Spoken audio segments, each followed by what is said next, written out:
விஜய் கட்சியை சார்ந்த இளைஞர்கள் கிராம சபை கூட்டத்தில் அந்த லோக்கல் பஞ்சாயத்தோட ஊழலை பட்டியலிட்டு பேசியிருக்காங்க.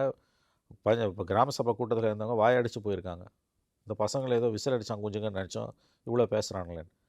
இதை எந்த இடத்துலையுமே, அதாவது இந்த முறை கிராம சபை கூட்டங்களில் திமுகவுக்கு எதிராக மிகப்பெரிய அளவில் விஜய் கட்சிக்காரங்களும் உள்ளூர் மக்களும் கிளர்ந்து எழுந்து பல பிரச்சனைகளை சொல்லி குரல் எழுப்பியிருக்கிறார்கள். இதை மீடியா ரிப்போர்ட் பண்ணல. ஆன்டி இன்கம்பன்சி கடுமையாக இருக்குது. அதோட வெளிப்பாடு தான் கிராம சபை கூட்டங்கள் நடக்கக்கூடிய இந்த நிகழ்வுகள். Media completely docile and silent. நான் ஏன் இதை சொல்கிறேன்னா, இந்த அளவுகளெல்லாம் வச்சு தான் நீங்கள் பேசணும். ஆகவே களம் கடுமையாக இருக்கும். நான் ஒத்துக்கிறேன், 4 முனை போட்டி அட்வான்டேஜ் டிஎம்கே, அதில் யாதொரு சந்தேகமும் இல்லை.